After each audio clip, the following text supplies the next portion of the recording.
నమస్తే. ప్రస్తుతం మనతో పాటు సీనియర్ జర్నలిస్ట్ జగదేవ్ ఉన్నారు. ఆయనతో మాట్లాడదాం. నమస్తే సార్.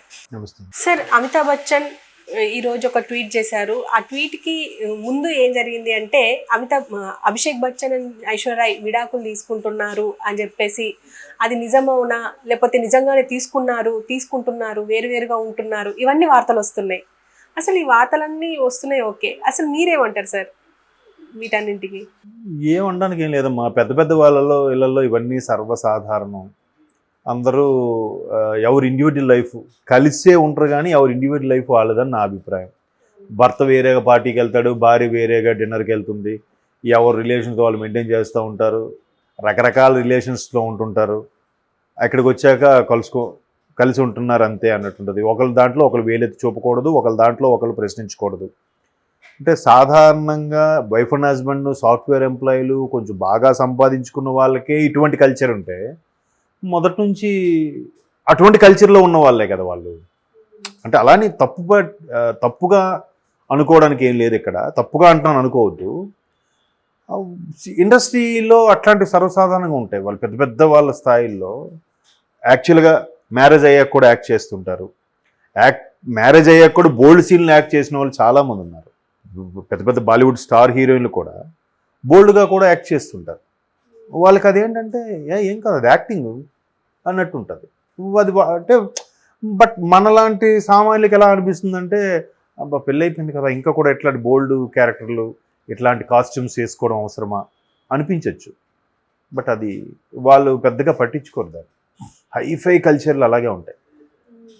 సో ఇక్కడ కూడా విడాకులు, విడిపోవడము, కలిసి ఉండడము, లేదంటే కలిసి ఉన్నా కూడా ఎవరి దారి వాళ్ళదే అన్నట్టుగా ఉండడం అనేది వాళ్ళకి పెద్దగా మనం భూతద్దలో పెట్టి చూస్తామేమో, కానీ వాళ్ళకి అది సర్వసాధారణం.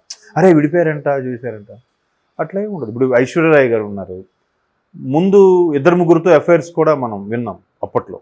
సల్మాన్ ఖాన్ గారు లాంటి వాళ్ళకి కూడా. సల్మాన్ ఖాన్ గారికి సలూభాయ్కి అంత క్రేజ్ ఉండడానికి కారణం ఏంటంటే, అసలు ఆయన హ్యాండ్ ఎవరి మీద పడినా ఆయన మంచి స్టార్ అయిపోతారు, వాళ్ళు మంచి లిఫ్ట్ ఇస్తాడు, సొంత పర్సన్లాగా కేర్ చూసుకుంటాడు అన్నట్టు కూడా ఆయనకి చాలా ఇవి ఉన్నాయి. బట్ ఆయన నిజంగా హెల్పింగ్ హ్యాండ్ కూడా చాలా. ఎవరిని వెళ్ళినా, అమ్మాయి ఆ పరిసరాలకు వెళ్ళినా, మన నుంచి రిలేషన్ ఇటు సౌత్ వాళ్ళు ఎవరైనా పెద్ద పెద్ద వాళ్ళు వెళ్ళినా కూడా, అరే ఇక్కడికి వచ్చి ఇంటికి కూడా రావట్లేదు ఏంటని చెప్పి ఆయన తెలిస్తే చాలా క్యారేజ్ పంపిస్తాడంట. అంటే మంచి కన్సర్న్. బట్ ఆయన ఎక్కువ విమర్శలు ఎందుకు ఉంటారు అంటే, ముగ్గురు ఖాన్లో అమీర్ ఖాను, తర్వాత షారుఖ్ ఖాను, సల్మాన్ ఖాన్లో పోల్చితే అమీర్ ఖాను ప్రొఫెషనల్ పక్క, షారుఖ్ ఖాన్ గారు అంత కమర్షియల్ తెలిసిందే. అంత డౌన్ టు ఎర్త్ ఉండి అందరితో సరిగ్గా మంచిగా ఉండే ఇది ఒక సల్మాన్ ఖాన్. ఏదైనా ఇమీడియట్గా స్పందించడం కానీ చేయడం కానీ. బట్ ఆయనే పాపం ఎక్కువ ఎప్పుడైనా అంతే కదా, ఎవడైతే చేస్తాడో వాడికే విమర్శలు ఎక్కువ ఉంటాయి. సో అట్లాంటి సల్మాన్ ఖాన్ గారితో అఫైర్స్ అని, తర్వాత మధ్యలో ఇంకెవరి పేర్లు రకరకాలుగా. అట్లాగే మొత్తానికి అది తిరిగి అభిషేక్ బచ్చన్ గారితో మ్యారేజ్ చేసుకుంది, బిడ్డను కూడా కంది, ఒక పాప అనుకుంటాను. సో ఆ పాప కూడా ఇప్పుడు మన రీసెంట్గా ఇక్కడ ఫొటోస్ కూడా చూసాను, ఆ పాప కూడా చాలా పెద్దదయ్యింది. తర్వాత ఐశ్వర్య మ్యారేజ్ అయ్యాక కొంచెం ఫేడ్ అవుట్ అయిపోయింది ఫేస్ కానీ అవన్నీ కూడా కామన్. ఇప్పుడు అభిషేక్ బచ్చన్ కూడా అంత ఇదిగా లేరు ఆయన. ఐ మీన్ స్టార్డమ్లో లేడు ఆయన. ఏదో యాక్టర్గా ఉన్నాడు, అప్పుడప్పుడు అడపా ఏవో చేస్తుండొచ్చు, కానీ అంత ఇమేజ్గా లేరు. సో ఈవిడికి కూడా లేదు. ఒకరికుండి ఒకరు లేకపోయినా కూడా పెద్దవాళ్ళు ఆ రకమైన తారతమ్య భేదాలు వస్తాయి. బట్ మేబీ చిన్న చిన్న పొరపక్షాలు వస్తాయి. వాళ్ళకి ఏంటంటే మిడిల్ క్లాస్ ఫ్యామిలీస్లోనే వాళ్ళు ఎక్కువ డైవర్స్ కేసులు వింటున్నాం. సో పెద్ద పెద్ద తరహాల్లో డైవర్స్ అనేది సర్వసాధారణం. పెద్దగా అలా పట్టించుకోవడానికి ఏం లేదని నా అభిప్రాయం. కానీ ఎందుకు అంటారు ఇంత అంటే ప్రొలాంగ్ చేస్తున్నారో ఏదో, కానీ వాళ్ళిద్దరు మాత్రం వచ్చి అంటే మేము విడిపోవట్లేదు అని చెప్పేసి ఎక్కడ చెప్పట్లేదు. కానీ నెటిజన్స్ మాత్రం వాళ్ళు విడిపోతున్నారు, వేరువేరుగా ఉంటున్నారు అని మాత్రం వార్తలు బాగా స్ప్రెడ్ చేస్తున్నారు. అది నెటిజన్స్ ఎలా అయిపోయిందంటే, అట్లా తమ్మునేలు పెడితే ఇంట్రెస్ట్గా చూస్తారని ఉద్దేశము, లేదంటే లేనిపోని అదిగో పులంటి ఇదిగో తోక అనే రకాలు. పులి కనబడదు, నేను తోక చూశాను అంటాడు. అట్లా అయిపోయింది. అందుకే ఇప్పుడు సోషల్ మీడియాలో ఎట్లా అయిపోయిందంటే, ఏ గాసిప్స్ మీద అయితే చాలా సోషల్ మీడియా ఛానల్స్ బతుకుతున్నాయో, ఆ గాసిప్స్ని మితిమీరి రాయడం వల్ల, కొన్నాళ్ళకి వాళ్ళే లేకపోవడం వల్ల మీరు ఇంక ఎవరి మీద రాస్తారు? వీళ్ళు దేన్ని ఆధారం చేసుకుని వీళ్ళు బతుకుతారు, దేన్ని ఆధారం చేసి వీళ్ళు తింటారు అనేది ఉండాలి.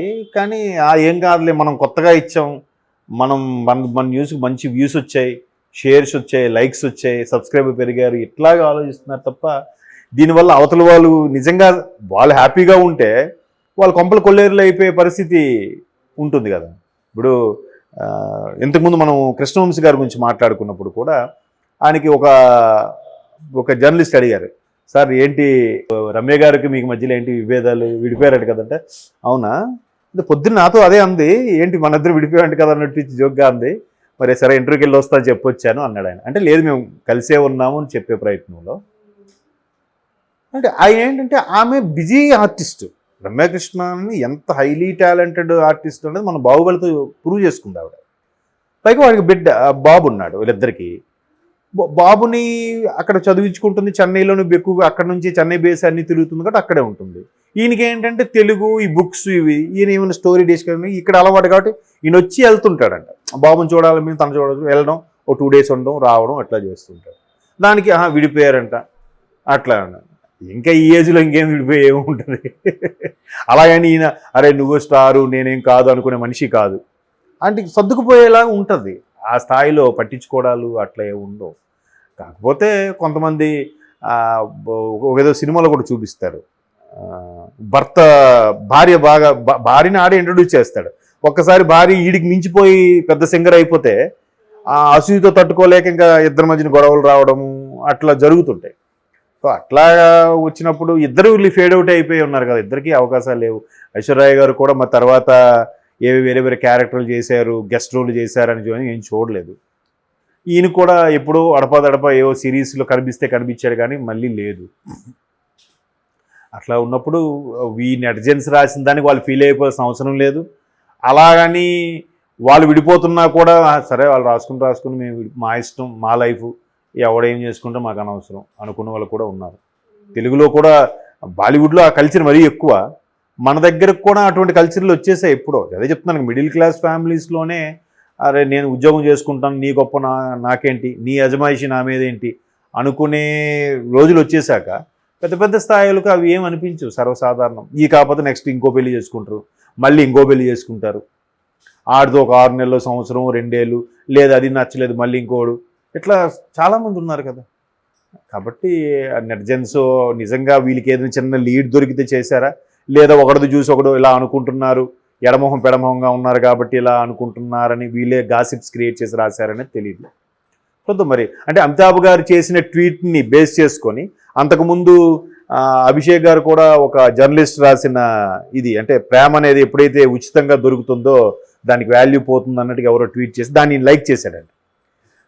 ప్రాధాన్యత తగ్గిపోతుంది అనే ఉద్దేశంలో ఆ లైక్ చేశాడంటే వీళ్ళు త్వరలో విడిపోబోతున్నారేమో అని ఎవడో ఏమో కాస్త కన్ఫర్మ్ చేసేస్తారు. అట్లా అయి ఉండొచ్చు కానీ ఏమో చూద్దాం.